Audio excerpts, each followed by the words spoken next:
Hey everyone, I'm Silas, and welcome to Psilocybology. Let's expand our mind. This is a series where we take a deep dive into the research on psilocybin, the psychedelic prodrug found in magic mushrooms. We'll be breaking down and discussing the scientific literature, one study at a time, from past to present. Today's episode is on the article titled Studies on Psilocybin and Related Compounds, Structure/Activity Relationship of Oxyindole-derivatives with regard to their effect on the knee jerk of spinal cats, published in 1960. The researchers of the study came from Sandoz Pharmaceuticals, which, as we mentioned in the first episode, is where psilocybin was originally synthesized by Albert Hofmann. There are a few important things that I want to note before we dive too far into the article. During the first episode of this podcast, one of the things we mentioned briefly was that serotonergic drugs have been found to excite the knee-jerk reflex, which is also known as the patellar reflex. This is the reflex many of you might be familiar with, where a doctor uses a rubber hammer to tap on your knee in order to get you to involuntarily kick your leg. What's important to note is that the relationship between serotonergic drugs and the knee jerk is a bit more complicated than originally presented, and that is exactly what this article is going to get into. Although hyperreflexia, or an overactive reflex response, has been found in cases of patients with serotonin syndrome, which is when there are dangerously high levels of serotonin, what we'll see in this study is that administration of serotonin itself actually appears to inhibit the knee-jerk response. In contrast, administration of psilocybin and LSD, as we saw in episode 1 and as we will see again in this study, increase the patellar reflex. I'm not entirely sure what causes this phenomenon, and when I spent some time looking into other research in the area, I ultimately didn't find much additional information. It doesn't seem like the relationship between serotonin and the patellar reflex is very well understood, so it was exciting to get to learn about it in this study. If anyone listening knows more about this, please let me know, so we can possibly revisit in a future episode. The other thing that I wanted to note briefly is that this study will be the first, and definitely not last, that involves animal experimentation. The conversation around animal experimentation is incredibly important to me, and one that comes with a lot of controversy. To be honest, I've struggled with my views on animal experimentation a lot over the years, particularly as I transitioned from omnivore to vegetarian to vegan. I have often had to critically distinguish between research that I thought was interesting or even beneficial, and research that I thought was necessary, either at all or at least whether it necessarily needed to be conducted on animals. Now, I'm not going to comment on each study that used animal experimentation as to whether I personally thought that the use of animals was justified, but I do encourage that as people hear these studies, they contemplate whether the information gained was worth it, and if there may have been a different way that these studies could have been conducted. Even if your opinion doesn't change at all, you will have at least strengthened your view through critical examination and will be able to better defend it. The last things that we need to briefly talk about before getting into the article are the chemical structures of psilocybin, psilocin, bufotenine, and serotonin. This is one of the episodes where the transcript, although not necessary, might be particularly helpful if you would like to see some of the supplemental diagrams that could help visualize what we'll be talking about. As always, the full transcript for each episode is located on the website at psilocybology.org. You may have noticed that at the start of each episode, I described psilocybin as the psychedelic prodrug found in magic mushrooms. For many drugs, after they enter the body, they get metabolized and transformed into inactive metabolites, which can then be removed from the body. These inactive forms are no longer able to exert effects, such as euphoria, on the brain. For a prodrug, however, this gets metabolized into a form that is still able to have an active effect. In the case of psilocybin, it gets rapidly metabolized into the psychoactive drug known as psilocin. The chemical difference between psilocybin and psilocin is that psilocybin contains a phosphoryl group, whereas psilocin does not. Now, psilocin, importantly, is an isomer of bufotenine, meaning that they are made up of the exact same type and number of elements, but are arranged into different structures. Bufotenine, if you remember from episode 1, is the hallucinogen found on the skin of some species of toads. In this case, there is actually only one small difference between these two drugs. Psilocin has an oxygen and hydrogen atom attached to what is called the carbon atom at position 4 on the indole structure. The indole is made up of the two connected rings of atoms that you can see on the podcast logo. In contrast, bufotenine has an oxygen and hydrogen atom attached to the carbon atom at position 5. To possibly help orient you, position 4 is where the left-hand branch of atoms is attached to the left-hand ring on the podcast logo. And position 5 is the carbon atom, the black circle, just to the left of that branch. So again, the only difference between bufotenine and psilocin is the position of this oxygen and hydrogen atom. What the researchers mentioned in their introduction is that while prior research has found that psilocin and psilocybin both excite the knee-jerk reflex, bufotenine inhibits the knee-jerk. This led them to wonder if this differential response is due to the slight structural difference of these two drugs. Now, earlier I said we also have to discuss serotonin.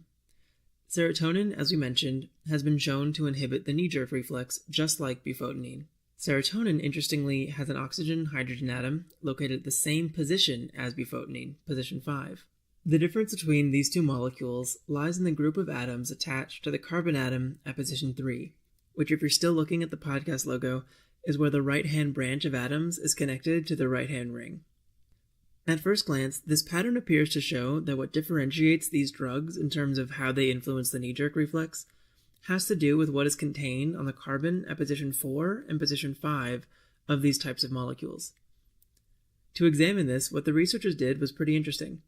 They took 30 to 40 similar compounds that varied in terms of what atoms were attached to the carbons at position 3, 4, 5, 6, and 7, and saw how they influenced the knee-jerk.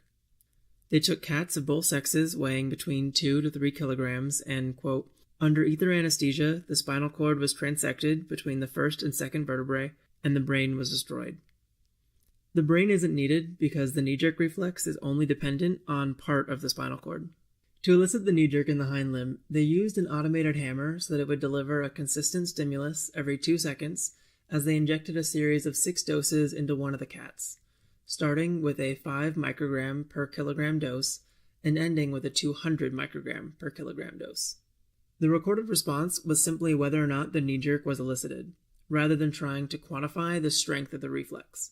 They essentially looked to find the lowest dose needed to produce a clearly visible excitation or inhibition of the knee-jerk. Now that we're finally ready to get to the results, let's dive in. Overall, there are 4 groups of findings to cover. As we mentioned earlier, the difference between psilocin and bufotenine is the location of a bonded hydrogen and oxygen atom, collectively referred to as a hydroxyl group.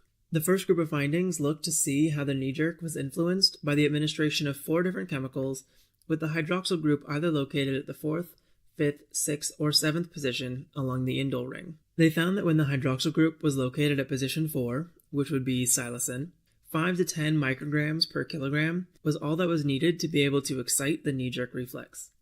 When the hydroxyl group was located at position 5, as it is for bufotenine, a dose between 20 to 50 micrograms per kilogram inhibited the knee-jerk reflex. When the hydroxyl group was at position 6 or 7, the drug had no impact on the knee-jerk. You can think of these numbers a bit like velocity, where there is both a speed, or in this case strength, as well as a direction. In this case, the doses are inversely proportional to strength. If something is able to elicit a response after only 5 micrograms, then that is stronger than something that requires 50 micrograms to elicit a response. The direction in this case is whether it excited the knee-jerk or inhibited the knee-jerk.